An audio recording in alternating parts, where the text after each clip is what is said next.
Hello everyone. तो students, पिछली video में हमने देखा था कि जब आपके पास इंटीग्रल इक्वेशन होमोजीनियस फ्रेडहोम और जो आपका कर्नल था वो सेपरेबल फॉर्म में हो तो आइगन वैल्यू कैसे फाइंड आउट करते हैं। ठीक है, तो उसी से रिलेटेड हमने जो CSIR के अंदर पूछे हुए क्वेश्चन है वो लिए हैं। तो पहला क्वेश्चन आपका 2012 में पूछा हुआ है और जो दूसरा क्वेश्चन हमने लिया है वो 2014 और 15 जून के अंदर लगातार एज इट इज आया हुआ क्वेश्चन है। ठीक है, दोनों बार कोई चेंज नहीं थी, स्टेटमेंट में भी और ऑप्शंस में भी। तो सबसे पहले फर्स्ट क्वेश्चन से स्टार्ट करते हैं। फर्स्ट में जो आपको इक्वेशन दी हुई है होमोजीनियस फ्रेडहोम नजर आ रही है, होमोजीनियस भी है और जो आपका कर्नल दिया हुआ है उसको हम ओनली फंक्शन ऑफ एक्स और ओनली फंक्शन ऑफ टी की प्रोडक्ट में लिख सकते हैं फाई टी डी टी। तो जब मेथड किया था हमने तो वहाँ पे हम क्या करते थे कि जो e की पावर x जो फंक्शन ओनली x है उसको बाहर निकालते हैं। तो e की पावर x बाहर आएगा, अंदर बचेगा इंटीग्रेशन ऑफ e की power t phi t d t. फिर ये f ऑफ x बाहर निकालने के बाद हम इस इंटीग्रेशन को जो ओनली फंक्शन ऑफ t का हो रहा था उसको हम कांस्टेंट वैल्यू देते हैं। तो यहाँ से आपका जो फाई ऑफ x जो आ गया वो लेमडा c1 दे देते हैं, इसको नेम e की पावर x। ठीक है, अब इस फाई x का हम यूज़ करते हैं कहाँ पे, जब हम c1 को सोल्व करेंगे। अब यहाँ हमने c1 किसको माना है, इंटीग्रेशन 0 to 1 e की power t phi t d t, इसको हमने c1 की वैल्यू दी हुई है। तो अब हम इस फाई x जो हमने कांस्टेंट पुट करने के बाद जो यहाँ फाइंड आउट किया होता है उसको हम यहाँ यूज़ करते हैं। तो 0 to 1 e की पावर t फाई टी, यानी कि x की जगह आप रिप्लेस कर दोगे t से, तो ये आएगा लेमडा c1 e की पावर t। ठीक है, और dt। तो यहाँ से ये बन गया c1 इज इक्वल टू, जब इसको सोल्व करोगे तो लेमडा c1 बाहर निकल आएगा, अंदर इंटीग्रेशन बच जाएगा 0 से 1 e की पावर 2t dt का। इसको जब सोल्व करोगे तो लेमडा c1 इंटीग्रेशन को सोल्व करने के बाद इसका इंटीग्रेशन से नीचे वैल्यू 2 आ जाएगी, क्योंकि e की पावर 2t का जब करोगे इंटीग्रेशन तो e की पावर 2t आता है, नीचे उसका डेरिवेटिव आएगा पावर का, तो वो 2 आ जाएगा, वो नीचे लिखा जाएगा, वो बाहर निकाल लिया मैंने। जब आप अपर लिमिट पुट करोगे तो e की पावर 2 आएगा, माइनस में जब 0 पुट करोगे t की जगह तो 1 आएगा। ठीक है, यहाँ से आप c1 को जब लेफ्ट साइड में लेके आओगे तो c1 कॉमन लेने के बाद 1 minus lambda e square minus 1 by 2 is equal to 0। अब यहाँ पे इसने बोला है कि सॉल्यूशन एग्जिस्ट, और वो भी कौन सा, नॉन ट्रिवियल। अगर नॉन ट्रिवियल सॉल्यूशन चाहिए, अगर ये फाई जो x लिया हुआ है ये नॉन जीरो आए तो इसके लिए क्या होना पड़ेगा, c1 को 0 होना पड़ेगा। यहाँ पे दो पॉसिबिलिटीज निकलती हैं, या तो आपका c1 0 होगा या आपका ये जो फंक्शन उसके साथ प्रोडक्ट हो रहा है वो 0 होगा। अगर हमने c1 को 0 लिया तो आपका जो फाई x है यानी इसका सॉल्यूशन वो 0 आ जाएगा, वो तो पहले ही प्रेजेंट है। तो हमें नॉन ट्रिवियल चाहिए, इसलिए इसके साथ जो c1 के साथ मल्टीप्लाई जो फंक्शन हो रहा है उसको 0 होना पड़ेगा। अगर ये 0 होगा तो यहाँ से लेमडा की वैल्यू 2/e स्क्वेयर माइनस 1 आ जाएगी। ठीक है, तो नॉन ट्रिवियल सॉल्यूशन के लिए इस फंक्शन को 0 होना पड़ा, यहाँ से लेमडा की वैल्यू 2/e स्क्वेयर माइनस 1 आ गई है। तो इस ऑप्शन में कहाँ नज़र आ रहा है, डी ऑप्शन आपका इसमें करेक्ट हो जाएगा। ठीक है, ये 2012 में क्वेश्चन पूछा हुआ था आपका। तो यहाँ पे कल जो हमने रिजल्ट किया था कि जब आपका कर्नल n लीनियर सम में लिखा जाता है ऐसे फंक्शंस की जो क्या होते हैं, ओनली फंक्शन ऑफ x और ओनली फंक्शन ऑफ t की प्रोडक्ट होते हैं। तो यहाँ पे एक ऐसा फंक्शन आया था जो ओनली f(x) और ओनली फंक्शन ऑफ t का प्रोडक्ट था, तो यहाँ पे आइगन वैल्यू 1 निकल के आई थी, ठीक है। यानी वहाँ पे हमने रिजल्ट किया था 8 मोस्ट n का। तो नेक्स्ट क्वेश्चन में हमें जो 5x दिया हुआ है, इंटीग्रल इक्वेशन दी हुई है 5x is equal to lambda. तो यहाँ पे आप ऑब्जर्व कर सकते हो कि जो कर्नल ऑफ इसका इंटीग्रल इक्वेशन का जो कर्नल आ रहा है वो पहले ओनली फंक्शन ऑफ x और ओनली फंक्शन ऑफ t की प्रोडक्ट में नजर आ रहा है, ठीक है। तो यहाँ पे हम क्या करेंगे 3x - 2 यानी कि ओनली फंक्शन ऑफ x वाले को बाहर निकाल लेंगे, क्योंकि आपका integration with respect to t हो रहा है, ठीक है। तो ये आ जाएगा लेमडा 3x - 2 और अंदर इंटीग्रेशन बचेगा 0 से 1 t phi t dt। फिर जो इंटीग्रेशन वाली टर्म होती है उसको हम कॉन्स्टेंट्स से नोटेट करते हैं। तो 3x - 2 और इसको नाम दे देंगे हम c1। तो आपका जो 5x निकल के आता है यहाँ से वही निकल आएगा। फिर इसका यूज़ करेंगे हम जब c1 को सॉल्व करेंगे। तो c1 इज इक्वल टू 0 से 1 t phi t। तो x की जगह रिप्लेस कर देंगे लेमडा c1 3t - 2 dt, ठीक है। ये हमने लेमडा c1 3x की जगह t पुट कर दिया तो 3t - 2 आ जाएगा। फिर यहाँ से c1 is equal to lambda c1 constant है, बाहर आएगा। अंदर जब इंटीग्रेशन करोगे 0 से 1 तो पहले तो इंटीग्रेशन होगा 3t² का। तो t² का t³/3 आएगा, वो कैंसिल होके t³ बच जाएगा। फिर जब आप इसके साथ करोगे तो -2t का होगा। तो -2t का करोगे तो t² का क्या आएगा t²/2। 2 से 2 कैंसिल होने के बाद ये इंटीग्रेशन क्या आ जाएगा t²।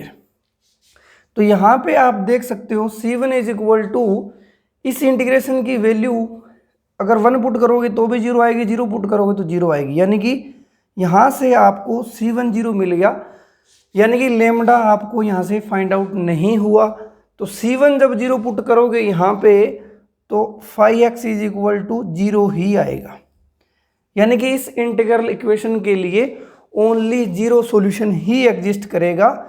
ऐसा कोई भी लेमडा आपको नहीं मिलेगा जिसके लिए आपके पास नॉन ट्रिवियल सॉल्यूशन एग्जिस्ट हो जाए, ठीक है। तो इसके पास हमें कोई लेमडा की वैल्यू नहीं मिली, यानी कि ऐसा कोई लेमडा नहीं मिला जिसके लिए ये नॉन जीरो हो जाए, तो इसके पास कोई भी आइगन वैल्यू नहीं होगी। तो यहाँ पे कैरेक्टरिस्टिक नंबर भी बोल सकते हो आप आइगन वैल्यू को। तो यहाँ पे फर्स्ट ऑप्शन था 1 कैरेक्टरिस्टिक नंबर, सेकंड है 3 मिलेंगे, 2 या नो कैरेक्टरिस्टिक नंबर। तो डी ऑप्शन आपका करेक्ट हो जाएगा। ये 2 बार एज टी स्टेटमेंट के साथ और ऑप्शन के साथ पूछा हुआ है 2014 और 15 में। क्वेश्चन स्टूडेंट्स हमने लिया जून 2014 में से। तो क्वेश्चन में पूछा जा रहा है कि लेमडा 1 लेमडा 2 आइगन वैल्यूज हैं और f1 f2 उनके कोरस्पोंडिंग आइगन फंक्शंस बोला हुआ है, ठीक है। इंटीग्रल इक्वेशन आपको दी हुई है और पूछा जा रहा है कि जो लेमडा 1 लेमडा 2 t की वैल्यू ए ऑप्शन वाली होगी, बी वाली होगी, और फंक्शंस के बीच में जो रिलेशन होगा वो किस तरह का होगा कि इनका इंटीग्रेशन करोगे प्रोडक्ट का तो 1 आएगा या 0 आएगा, ठीक है। तो सबसे पहले हम आइगन वैल्यू फाइंड आउट करेंगे। तो जो गिवन इंटीग्रल इक्वेशन दी हुई है y x is equal to lambda और जो कर्नल है वो आपका सेपरेबल नज़र आ रहा है। तो पहले हम फंक्शन ऑफ x है उसको बाहर सेपरेट कर लेंगे अलग से, और इंटीग्रेशन जो नज़र आएगा वो आपको लेमडा x 0 से 1 इंटीग्रेशन होगा t/t का, और सेकंड टर्म जब सेकंड फंक्शन में निकालोगे तो लेमडा 2 लेमडा x² इंटीग्रेशन बचेगा 0 से 1 yt dt। फिर हम जो ये इंटीग्रेशन आता है उनको कांस्टेंट वैल्यू देते हैं। तो yx is equal to lambda x, इसको नेम कर देंगे c1 से। तो lambda c1 plus x 2 lambda x², 2 lambda c2 x², ये आ जाएगा ओवरऑल। फिर हम c1 और c2 को सोल्व करते हैं। तो सबसे पहले हम c1 को सोल्व करेंगे। तो c1 हमने नेम दिया था 0 से 1 t/t को, इस इंटीग्रेशन को। तो yt की वैल्यू आप यहाँ से पुट करोगे x की जगह t से रिप्लेस करके। तो lambda c1 t plus 2 lambda c2 t² dt। फिर यहाँ से इस इंटीग्रेशन को सोल्व करोगे तो लेमडा c1 t² का इंटीग्रेशन होगा जो टी क्यूब बाई 3 आएगा, फिर आप upper limit minus lower limit करोगे तो वहाँ से 1 आ जाएगा। फिर इसी तरह से 2 लेमडा C2 कॉन्स्टेंट बाहर आएगा। अब इंटीग्रेशन होगा टी इंटू टी स्क्वेयर यानी टी क्यूब का, वो होगा टी की पावर 4/4, तो 4 बाहर आएगा। और टी की पावर 4 में जो अपर लिमिट पुट करोगे तो 1, लोअर लिमिट से 0, तो ओवरऑल आंसर 1 आ जाएगा। यहाँ से ये कैंसिल हो गए लेमडा बाई 2 C2। अब जो यहाँ से हमें इक्वेशन मिलेगी वो आपको मिली C1 1 minus lambda by 3 minus lambda by 2 C2 is equal to 0। ये हमें एक इक्वेशन मिलेगी जब हमने C1 को सोल्व किया।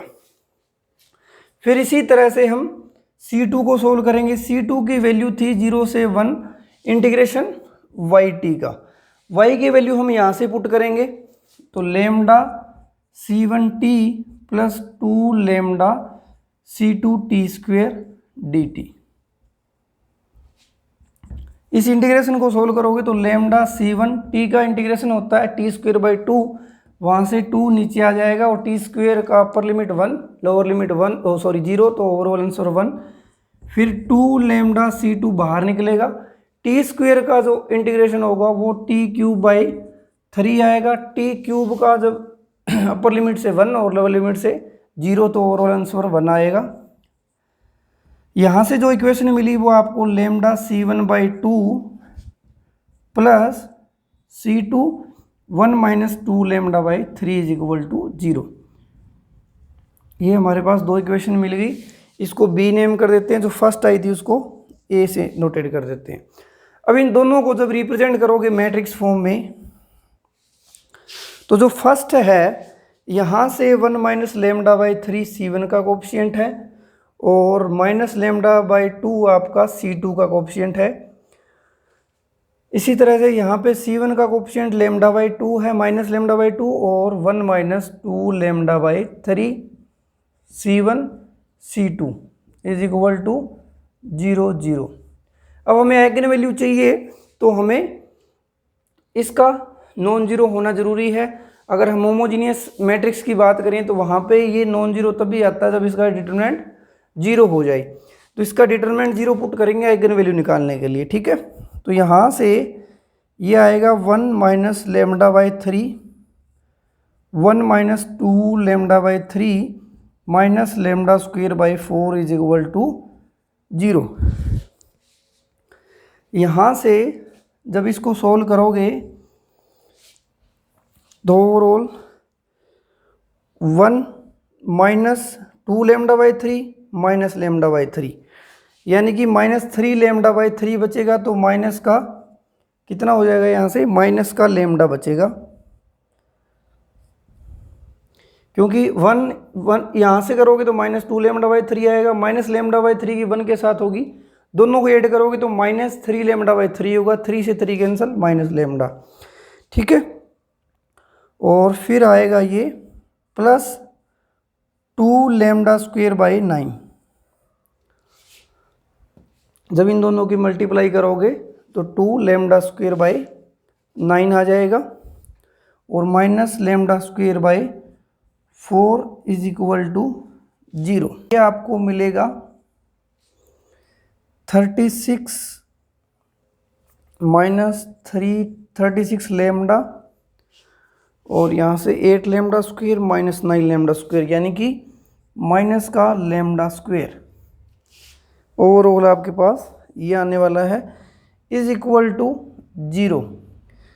अगर आप माइनस कॉमन लें तो ये बन जाएगा लेमडा स्क्वेयर प्लस का 36 lambda minus 36 is equal to 0।